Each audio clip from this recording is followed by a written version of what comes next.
ಯೆಹೋವನೇ, ನಿನ್ನ ಮುಖವು ನಿನ್ನ ಸೇವಕನ ಮೇಲೆ ಪ್ರಕಾಶಿಸಲಿ, ನಿನ್ನ ಕರುಣೆಯಿಂದ ನನ್ನನ್ನು ರಕ್ಷಿಸು. ಬುಧವಾರ 22 ಜನವರಿ 2025 ಇಸ್ವಿ. ಈ ದಿನದ ವಾಕ್ಯ ಧ್ಯಾನಕ್ಕಾಗಿ ನಾನು ಆರಿಸಿಕೊಂಡಿರುವಂಥ ವೇದ ಭಾಗವು ಕೀರ್ತನೆಗಳ ಸಂಗ್ರಹ 90ನೇ ಕೀರ್ತನೆಯ 17ನೇ ವಚನ. ನಮ್ಮ ದೇವರಾದ ಕರ್ತನ ರಮ್ಯತೆಯನ್ನು ನಮ್ಮ ಮೇಲೆ ಇರಲಿ, ನಾವು ಕೈ ಹಾಕಿದ ಕೆಲಸವನ್ನು ನಮಗೆ ಸ್ಥಿರಪಡಿಸು. ಹೌದು, ನಾವು ಕೈ ಹಾಕಿದ ಕೆಲಸವನ್ನು ಸಫಲಪಡಿಸು ಎಂಬುವಂಥದ್ದೇ. ಕರ್ತನಲ್ಲಿ ಪ್ರೀತಿಯುಳ್ಳ ದೈವ ಜನರೇ, ಶುಭೋದಯ.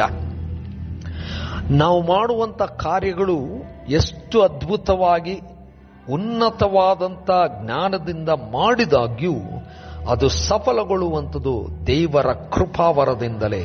ದೇವರ ನಾಮಕ್ಕೆ ಸ್ತೋತ್ರ ಉಂಟಾಗಲಿ. ಕರ್ತನಲ್ಲಿ ಪ್ರಿಯರೇ, ಈ ವಾಕ್ಯ ಧ್ಯಾನ ಮಾಡೋಣ. ಈ ದಿನದ ವಾಕ್ಯ ಧ್ಯಾನದ ಶೀರ್ಷಿಕೆ, ನಾವು ಕೈ ಹಾಕಿದ ಕೆಲಸವನ್ನು ಸಫಲಪಡಿಸು.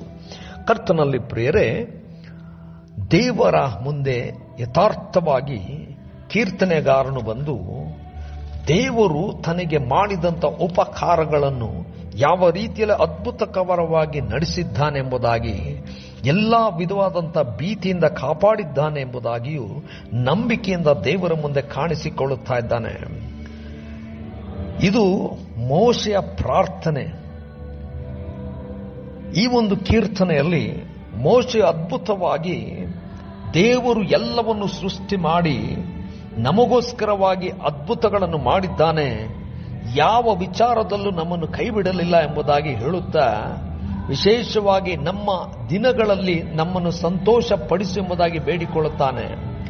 ಅದರಲ್ಲೂ ನಾವು ಕೈ ಹಾಕಿದ ಕೆಲಸಕ್ಕೆ ಸಾಫಲ್ಯತೆ ಬೇಕಾದರೆ ನಿನ್ನಿಂದಲೇ ಆಗಬೇಕೆಂಬುದಾಗಿ ಬೇಡಿಕೊಳ್ಳುವಂತವನಾಗಿದ್ದಾನೆ. ನಾವು ಹಲವಾರು ರೀತಿಯಲ್ಲಿ ನಮ್ಮ ತಲಾಂತುಗಳನ್ನು ಮತ್ತು ಶ್ರಮವನ್ನು, ನಮಗಿದ್ದಂಥ ಜ್ಞಾನವನ್ನು ನಮ್ಮ ಕೆಲಸಕ್ಕೆ ಹಾಕಬಹುದು. ಆದರೆ ಇದರ ಸಾಫಲ್ಯತೆ ಬರುವಂಥದ್ದು ದೇವರಿಂದಲೇ. ದೇವರ ಹೊರತು ನಮಗೆ ಯಾವ ರೀತಿಯಾದಂಥ ಸಾಫಲ್ಯತೆಯು ಬರಲಿಕ್ಕೆ ಸಾಧ್ಯವೇ ಇಲ್ಲ. ನಮ್ಮ ಜೀವನದ ಪ್ರತಿ ಕಾರ್ಯದಲ್ಲೂ ಕೂಡ ದೇವರ ಕೃಪೆಯ ಹೊರತು ನಮ್ಮಲ್ಲಿ ಉತ್ತಮವಾದಂಥ ಸ್ಥಿತಿ ಬರಲಿಕ್ಕೆ ಸಾಧ್ಯವೇ ಇಲ್ಲ. ನಮ್ಮ ಜ್ಞಾನ ಇರಬಹುದು, ನಮ್ಮಲ್ಲಿ ಬಲ, ಶಕ್ತಿ, ಎಲ್ಲ ರೀತಿಯಾದಂಥ ತಲಾಂತುಗಳನ್ನು ನಾವು ಉಪಯೋಗಿಸಬಹುದು. ಆದರೆ ನಾವು ದೇವರ ಮುಂದೆ ಬರುವಾಗ ದೇವರ ಕೃಪೆ ನಮ್ಮ ಕೆಲಸವನ್ನು ಸಫಲಪಡಿಸುವಂಥದ್ದು. ಇದನ್ನು ಬಹಳ ಹತ್ತಿರದಿಂದ ನೋಡಿದಂಥ ಮೋಶೆ ದೇವರಲ್ಲಿ ಬೇಡಿಕೊಳ್ಳುವಂಥವನಾಗಿದ್ದಾನೆ, ಕೈ ಹಾಕಿದ ಕೆಲಸವನ್ನು ಸಫಲಪಡಿಸುವುದಾಗಿ. ಯಾಕಂದ್ರೆ ನಾವು ಧೂಳಿ ಎಂಬುದಾಗಿ, ನಾವು ಏನೂ ಇಲ್ಲ ಎಂಬುದಾಗಿ ತಿಳಿದಂಥ ಮೋಶೆ ದೇವರಿಗೆ ನಮ್ಮೆಲ್ಲ ಕಾರ್ಯವನ್ನು ಸಫಲಪಡಿಸಿಕೋ, ನೀನೇ ಸಫಲಪಡಿಸು ಎಂಬುದಾಗಿ ದೇವರಲ್ಲಿ ಬೇಡಿಕೊಳ್ಳುವಂಥವನಾಗಿದ್ದಾನೆ. ನಾವು ನಮ್ಮೆಲ್ಲ ಕೆಲಸದಲ್ಲಿ ಸಾಫಲ್ಯತೆಗೆ ಬೇಡಿಕೊಳ್ಳೋಣ. ಕರ್ತನೇ, ದಯಾಮಯ ಸ್ವಾಮಿ, ಕೃಪಾವರನಾದಂಥ ನೀನು ನಿನ್ನ ಕೃಪಾವರಗಳಿಂದ ನಮ್ಮನ್ನು ತುಂಬಿಸು.